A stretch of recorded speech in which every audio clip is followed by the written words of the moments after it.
Welcome to Slasher Sundays. This will be a reoccurring thing that I do from here on. This will be the very first episode here.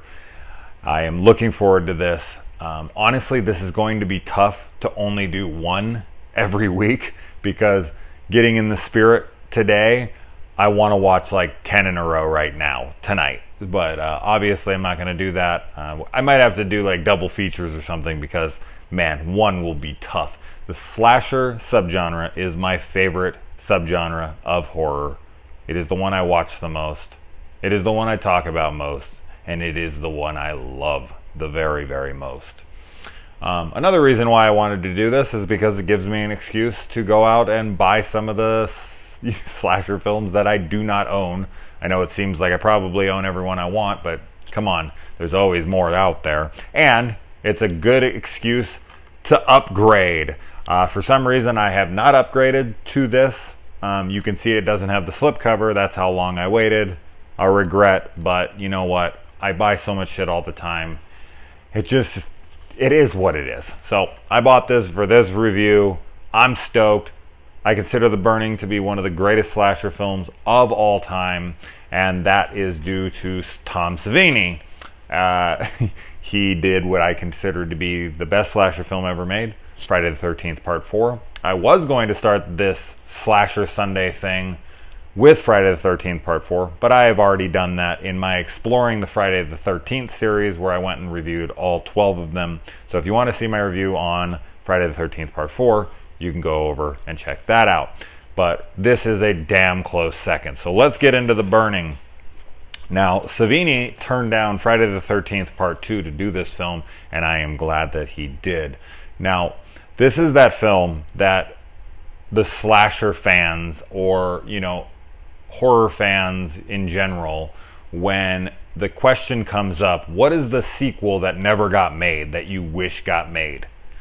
The Burning is the most common answer you see, and for good reason. Why this didn't get one sequel, and Friday the 13th got 11 more. I'm not saying I love Friday the 13th. I do. There's plenty of entries in that series that I love, and I'm glad they all got made. But really, not one more Burning? There's that fan poster with like Ernest Borgnine, Cropsey Lives or whatever. That thing gets me so sad and excited at the exact same time. If you haven't seen that poster, whoever did that, it's great artwork.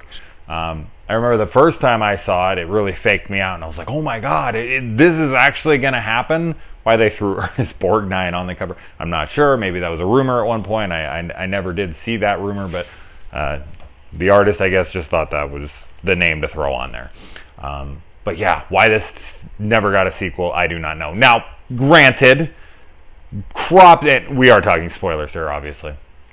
Cropsey fucking dies at the end of this movie, much like Michael Myers dies at the end of Halloween 2. He is brutalized at the end of this film. So it makes sense there is no sequel, but this is horror, okay? Evil never dies. If they wanted to bring Cropsey back, they could have easily done it. He could have survived all this shit. Even at the end, they leave it open for a sequel saying his body was never recovered. So it was open, it was begging for one, and it just never happened. So let's get into the movie. We have this Blu-ray transfer is fucking fantastic, by the way. I know the Arrow one exists. I have not seen it to compare the two, so I do not know if the Arrow one is as good or better, but I can tell you from firsthand experience watching this Burning, oh my fucking god, it is beautiful. What an incredible transfer. Thank you, Scream Factory, as usual.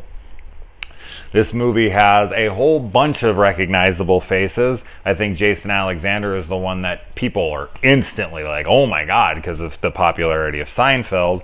But we also have Holly Hunter in here, which she's not overly noticeable unless you know she's in it and then you're paying attention. Like, holy shit, that is Holly Hunter. Maybe big Holly Hunter fans would be like, that's Holly Hunter. But I actually had to have it pointed out to me on like my 5th watch to be like, oh shit, that is her. Oh my god, okay. And it looks exactly like her, so I'm not sure why I didn't pick up on it, but I just didn't.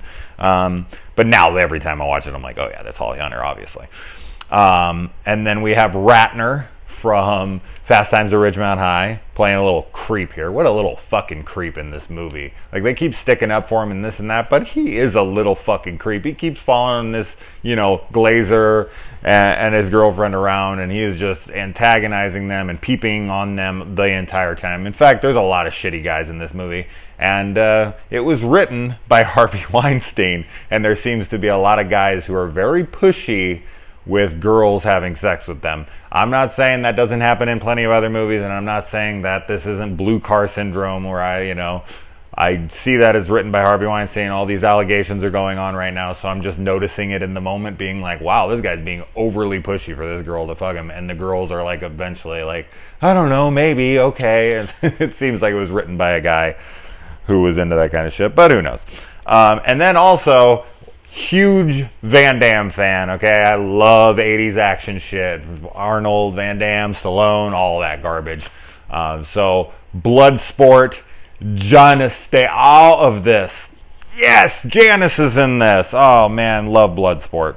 So, yeah, let's get into this film. So, starts with this horrible prank gone wrong, which is the beginning of, I got into the whole list of them when I did Terror Train recently, because it's just Slaughter High and so on and so forth. Like, the prank gone wrong thing is so overdone, but this is 1981, and those aforementioned films there were later, so they may have copied this, but there's ones before this, obviously. And the orderly that's talking to the doctor, the doctor in training, he's so unbelievably insensitive. This guy's a real monster. He's cooked, man, like a Big Mac, extra crispy. It's fucking funny as shit. That guy cracks me up every single time. This movie, God, Tom Savini was just cranking them out. He like did Friday the 13th, then this, then the Maniac, then the Prowler. Like, he was just like all in like a year and a half time span. Jesus, that was his heyday. If you look at these effects and this makeup work here, wow, damn, he was on it. Then they just roll him out. And I've actually had this experience where I'm in the hospital, I'm all fucked up, and they find out you don't have insurance or whatever, and they're just done with you, and they just literally roll you to the curb. Even if you look like Cropsy, you are gone. Then, he walks down the street, and we watch the Elephant Man pick up a prostitute, and we get our first kill, sticks her through the stomach. God, some of the kills in this movie are great. That's such great practical work there. Now, Michael Myers is known for his kitchen knife. Jason Voorhees is known for his machete. Freddy Krueger is known for his razor glove, so on and so forth. And Cropsy has one of the scariest damn weapons here with garden shears. Just a huge pair of scissors to cut shit off. I don't know. Garden shears to me are terrifying, and it is his signature weapon, and it is so effective. I love his, tool of choice here. I think it's one of the best, if not like the best weapon. Outside of Slumber Party to Massacre 2's guitar drill, which is my favorite weapon of all time. And we get a POV shot here like normal slasher films, but this POV shot has Cropsy vision, which the edges are kind of cropped with distortion, which I'm guessing is just his vision has been burned, and so his eyes don't focus so well, only in the middle, and the outsides are blurry. I don't know. I haven't been burned that badly to know what my vision would be like, but I guess that's what they're going for here. Maybe he just has tunnel vision for his kill. Like, he sees nothing else around him and just what he's focusing on. Probably not. He goes after Tiger. Now, Tiger is this girl who goes out and searches for the softball or the ball or the baseball, whatever goes flying out into the woods. And Cropsy actually goes out with the garden shears, and he puts his hands in, and he's about to kill her, and she finds the ball and runs off. And it's like, throughout the rest of the film, he waits to kill people in very specific moments so that he won't get led on too quickly and get exposed and whatnot. If he would have killed Tiger, if Tiger wouldn't have found the ball as quickly as she did, if she would have just waited another 5 seconds, 2 seconds, whatever, she would have gotten killed, and Cropsy would have been exposed. They would have heard her scream. They would have came out. They would find the dead body. They would have shut down the school. They would have sent everyone home, and everyone would have lived. So I don't know, it just didn't fit the character. Maybe he was just in such a rage, and then when she ran off, he like came to, and he was like, ooh, that would have been stupid. Good thing I got lucky. All right, I should wait back and wait for them to all branch off and be alone. And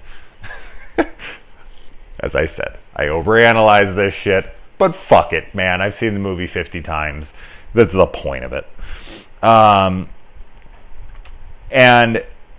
I think the line here, I don't know the girl's name who says it, but when Ratner's character, freaking Alfred, when he is spying on Sally in the shower, there's the little girl who says, oh, so he wants to get back at Glazer, so he scares the shit out of Sally. I feel like that's almost the foreshadowing of the film. Like, Cropsey is mad at Todd. And that's what a lot of these films do, and it kind of irritates me. I get it, but it irritates me that Todd is really the only person in this movie who deserves it. And he's like one of the only people who doesn't die. Everyone else has to die because of him. It's kind of like what I say about, Halloween. If Michael Myers would have just killed Laurie Strode right out the get-go, then Annie and Linda and, all the people at the hospital wouldn't have had to die. Or maybe they would have. Maybe they just went fucking crazy and killed everyone anyway. But that's his target. So if Todd would have died, maybe he would have stopped. I don't know. But he never got Todd. And all of these kids, all of them, Glazer and Sally and all these kids had to die because Cropsey was mad at one kid who just so happened to be at summer camp that year. Come on. And Todd's a dick, okay? The fact that he tells that Cropsey campfire story and he's like, he was a mean bastard who was a drunk and this and that. And it's like, you fucking did a prank on this guy. Set him on fire. Put him in the hospital. Burn him beyond recognition. Third-degree body burns all over his body. Ruined his life.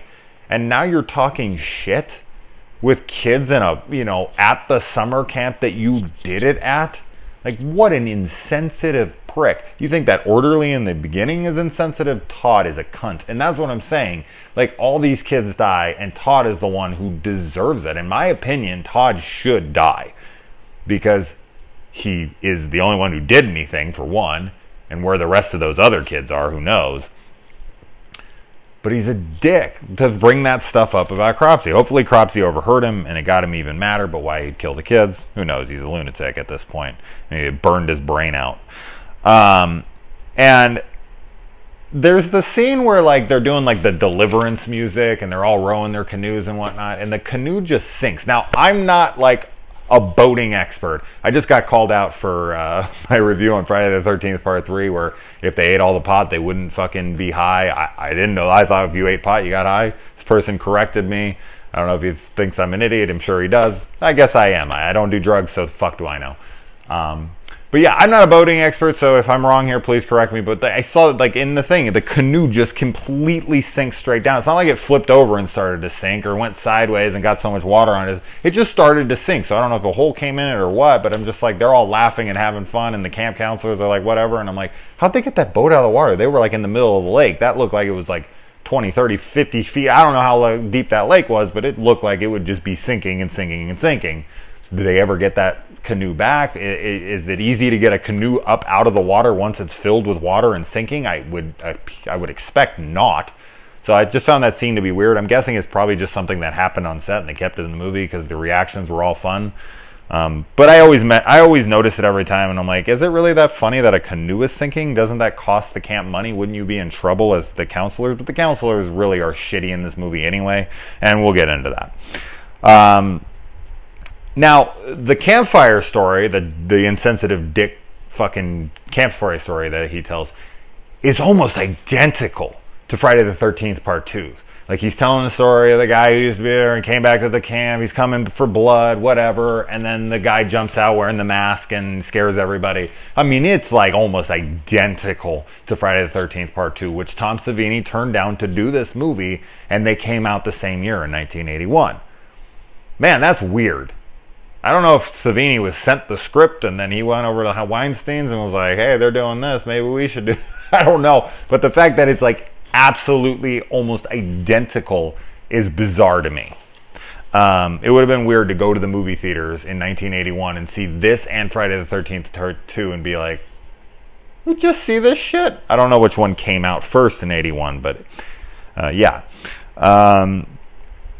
And Eddie is a dick too. I mean, there's so many shitty people in this movie, and Eddie's the one that more embodies like the Weinstein thing I was talking about earlier, where he brings the girl out and he's just like, you know, give it to me, give it to me. Okay, girl, come on, come on.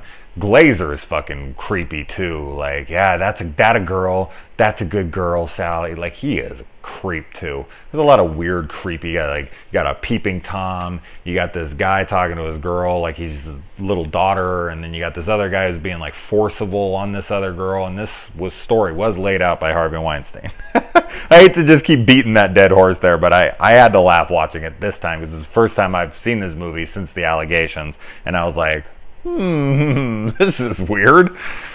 And there's a lot of nudity in this, which I ain't complaining about. That's the reason we watch this shit. Gore and tits, and you know, and I really like the banter in between. There's a lot of really funny dialogue within this film. I have a good laugh every time I watch it. A lot of the stuff that kids say, Jason Alexander is really funny in this movie, and a lot of the other characters as well. But I think he's the standout comedian, and that makes sense. He goes off to Seinfeld and has a great comedic career. And then getting to the part that everyone remembers, the most infamous scene from this film, the raft massacre. Cropsey has some amazing balance, just jumping up in that canoe, standing straight up and bringing it down. That shot of him bringing the shears up and bringing it down not only is iconic, but is reused like 4 times in that scene. And every single time we see it, it is the same shot, but also that the shears are completely clean and gleaming, because that shot uses the gleam as like an artistic part. And he brings it out, and you can clearly see the blades are covered in blood from hilt to fucking tip. And then when he brings them back up again, they're completely clean and glimmering and shining. And it's like, man, that's the only shots you had. And there's another really weird shot in this movie, but I'll get to that. And I love the scene where Glazer is giving it to Sally, and she's just like, she's so not in it, and it's hurting her, I'm guessing. It's probably her virginity. And she's just like, that's all? I don't know, it's just funny to me. I mean, this kid's fucking. I mean, guys last like 2 seconds, I get it. But it's just funny. The way she responds, like, that's all? Was it? He's like, I don't know what happened, Sally. Next time, I promise. Yeah, you promise. They're weird. Their relationship's weird. She's like not about him. She thinks he's a goofball. She's constantly pushing him away, but then accepting him like 2 seconds. She's a weird chick, man, and he's a weird dude. The fucking kills in this movie are just vicious and mean-spirited, and I love kills like that in movies. Now, the scene I was talking about with the weird shots. Later in the movie, towards the end of the movie, when Todd is looking for Cropsey in that, whatever the hell that place is, the abandoned house mill, I think, or like a little mining shaft or something, he finds Karen's body, but Karen's body is a still. Like, it's not a video of Karen like hung up or whatever. It's a picture, and they show it twice, and it's clearly a picture that they're just showing for like 2 seconds, 3 seconds. That's weird. Did they shoot that and the footage like got lost and they just had a production still, so they did it? They didn't want to do reshoots, or like, did he have to find any? Like, could he just? I don't know. I guess they did have to show something. So I'm guessing the footage was gone or didn't work or whatever. So they just threw a picture up, but it's clearly just a still, and it's very jarring when I see it. And this happens in a few movies, and it happens in this one, where I'm just like, okay, you can't use that as a like shocking twist reveal. Like Todd being one of the kids in the beginning, they kind of just like brush over his name in the opening. I really pay attention every time to like hear if you can hear Todd, but you can't. It's just like, it's like really just muffled. But anyway, later in the film, when it's finally revealed that Todd was one of the kids from before, from only 5 years ago, he wouldn't have looked all that much different. You can't cast a person who's different, like a different actor, and then be like, oh, we got you. See, you didn't know that was that character. And it's like, of course I didn't know that was that character. That was a different person. It looks nothing like him. It's kind of like when they do those movies where, and of course, I get it. You can't shoot scenes when a person's a kid, then wait 20 or 30 years to make a movie, and then have that same actor play the adult person. But like when you see a kid in a movie and they're like revealed to be the person later in the film, and it's like, oh, got you. And it's like, no, because that kid isn't him. Like if you would have, if it was like Tommy Lee Jones or somebody you knew that was like their face, you would see them as a kid and be like, that's a little baby Tommy Lee Jones. I know who the killer is. I know whatever. So it's not a real fake out to me because it's bullshit. It's just like playing against you. It's unfair rules, I guess. Bangkok rules. Anyway, Cropsy's reveal. Now, the big thing with monster movies, or, you know, which is basically what Cropsy is here. I mean, it's a slasher movie, but Cropsy is a monster. He's burned up and he looks fucking freakish. And a lot of the times, and in the Friday the 13th movies as well, you get that reveal. And in a lot of these films, that reveal just doesn't pay off. You wait the whole film, and that's what can make or break your film. You see the shark in Jaws, or you see this, or you see that. And if it doesn't work, you're like, fuck, this is lame. Oh man, I waited this whole time. But Cropsy pays off. Cropsy's face is such a great payoff, man. And Savini does excellent work here with Cropsy's face, especially when he yells and you see his mouth open. Like, awesome, awesome stuff. What a fantastic reveal Cropsy ends up being. So, man, the film could have been greatly injured if Cropsy looked like shit, but he does not. He is iconic as fuck. And whew, Cropsy, I was telling you earlier, man, he gets brutalized here. This motherfucker does not have a good day. He gets garden shears through the back, out the chest. He gets an axe dug straight into his face, all the way down to the frickin' hilt. And then he is set on fire again. Which begs the question, like, I know that in third-degree burns, like, I think, right? I mean, I don't want to say anything without having maybe a doctor will come in and be like, you're wrong. I don't know why a doctor would be watching this. He's got better things to do. But when they burn off his skin, I know that, like, third-degree burns, they burn so bad that you have no nerve endings left, so you don't even have any pain. So I don't think Cropsy would have felt it, but still, he was having a bad, bad fucking day. Whew! Man, Cropsy has one of the most brutal deaths of any slasher. And I love the whole closing, you know, where the guy's doing the campfire and it's just reliving what Todd was doing, you know, years later, which is how, campfire stories continue to go on and on and on. The legend lives. The legend lives forever. And it just ends with, you're dead. Good stuff, man. Just good stuff. Good stuff to leave the theater feeling like just some guy screaming you're dead to you. It's a good thing to take home for you as you're driving home. All right, guys. The Burning. That was a ton of fun to talk about. It is such a great movie. Hopefully, I always say this at the end, but Jesus, I can't imagine you guys are sitting here listening to this shit unless you've seen the film and are like, yeah, I know that scene. Like, I feel like you'd just be sitting here lost if you didn't, or maybe I'm just that entertaining to you. I don't know. But I have something planned for tomorrow as well, so we'll have to wait for that one. But I look forward to next Sunday because I'm going to have to look back here to see what that next one's going to be. I have plenty to get through this year and many years to come. So until next time, guys, I'll see you next Sunday.